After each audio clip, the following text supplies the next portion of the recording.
What's happening YouTube? I'm Alex and today I'm bringing you the review of the Xiaomi Redmi Note 3, however you wanna call it. So I got the one with the MediaTek processor, which I got for about $144, and a lot of people said, why don't you get the one with the Snapdragon processor? It was only like $9 more. Of course, I left a link in the video's description if you wanna check this out. So I got the one with the MediaTek processor because I had the old version, the Redmi Note 2, and that one had the MediaTek processor and it worked really well. So I was like, maybe I want to go with that one. So inside of this one we have 2 gigs of RAM and 16 gigs of internal storage, which for me, I really believe that it's good enough. Sure, you can get the one with 3 gigs of RAM and 32 gigs of internal storage, but everyone chooses different based on what they do with the phone. So the phone has a 5.5 inch screen, it's a 1080p display, and it does get quite bright in like indoors. Now if you go outside and it is a bit too bright, you can barely see the screen. That is unfortunate, but what can I say, the phone only costs $144. The entire phone is made of metal, so it does look like a $300 phone. I mean, if you buy a phone that's only $144 and you get a Samsung, you're usually gonna get something made of plastic and stuff like that. So even the buttons are made of metal, the speaker sits on the back of the phone, and the phone looks good overall. On top of the phone we also have IR blaster and a 3.5mm audio jack next to a microphone, which is a secondary microphone. On the back of the phone we have a fingerprint scanner, and the fingerprint scanner works really good 99% of the time. So I'm very happy with the fingerprint scanner. Of course, some people don't use the fingerprint scanner. Maybe I wish to have been on the front, but that's where the speaker is, the fingerprint sensor is, and I'm happy with it. So overall, the build quality, it's really good. Sure, the phone squeaks a bit, maybe on top, if I like press on it. But overall it's built really well, and I'm very happy how it looks and how it feels. Now taking a look at the UI very quickly, some of you will love it, some of you will not. Me personally, I don't like it. I don't get why I can't just hold the screen pressed and change the wallpaper and a whole bunch of other stuff. Plus you don't have an app drawer if you use this launcher. However, I did install Nova Launcher onto this phone and I wasn't able to use the dialer. I had to install a dialer from the Play Store because I didn't have access to the dialer that comes with the phone. So there are a couple of things that can get a bit annoying. The settings app looks nice and clean, not a whole bunch of stuff in here. If I go into additional settings here and storage, we can see that we have about 12 gigs out of the 16. The one strange thing about the MediaTek Redmi Note 3, you don't have an option to actually install an SD card. So no, you cannot install an SD card in there. You're gonna think that I'm crazy, but no, you can only install an SD card onto the one with the Snapdragon. I don't know why that is, but yeah, you cannot install that.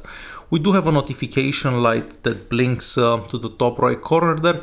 It's very small, but at least we have it. Some phones this cheap don't actually have a notification light.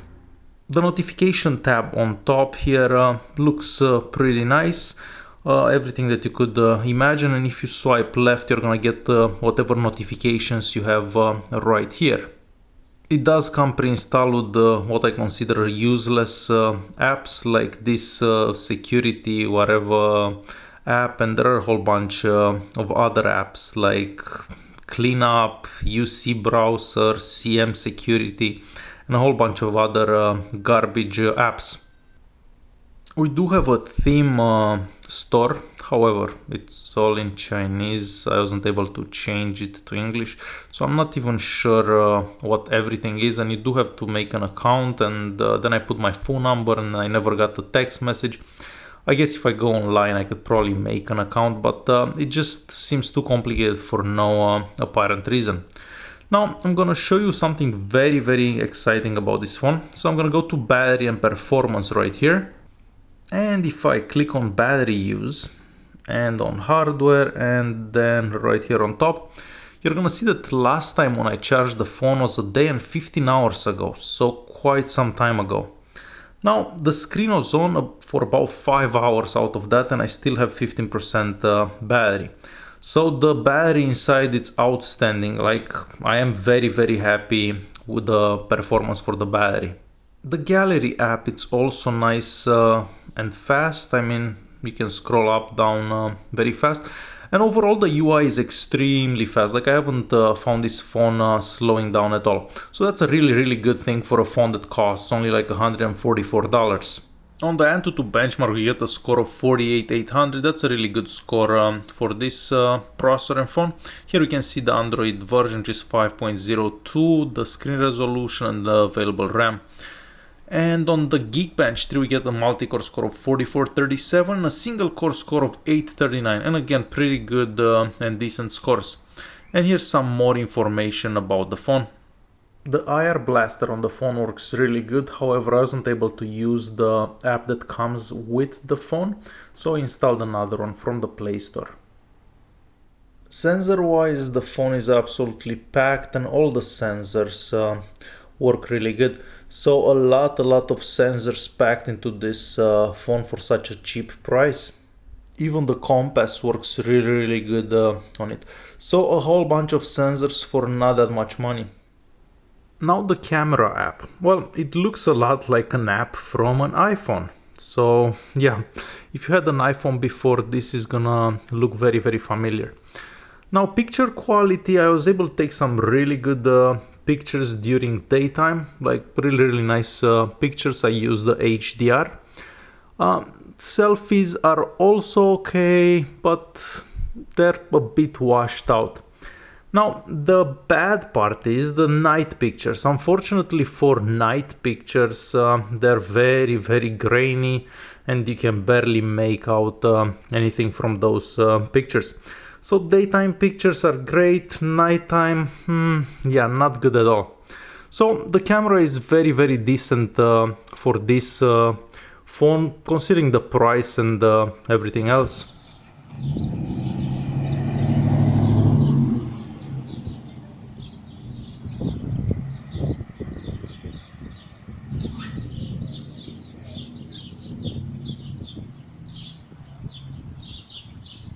On the YouTube app, the maximum resolution is 1080p, so the resolution of the screen, and all the videos go extremely smooth. I'm just gonna turn up the volume so you can hear how well the speaker sounds.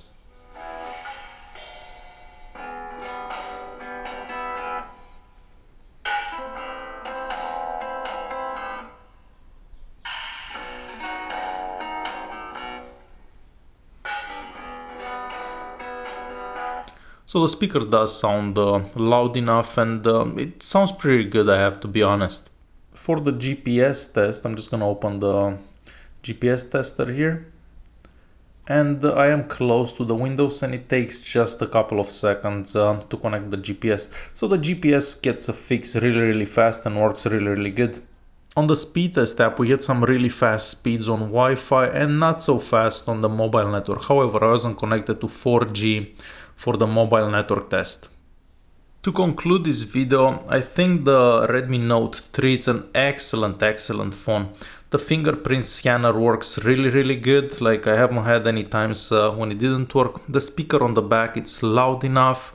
It's made out of metal and it does look quite good. The screen, it's very beautiful, great viewing angles. It doesn't get bright enough for direct sunlight, unfortunately, but you can still manage with the phone.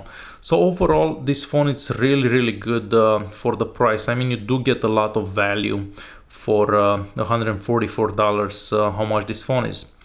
If you want to check this phone out, I left a link in the video description where I got it. Thanks for watching and don't forget to subscribe.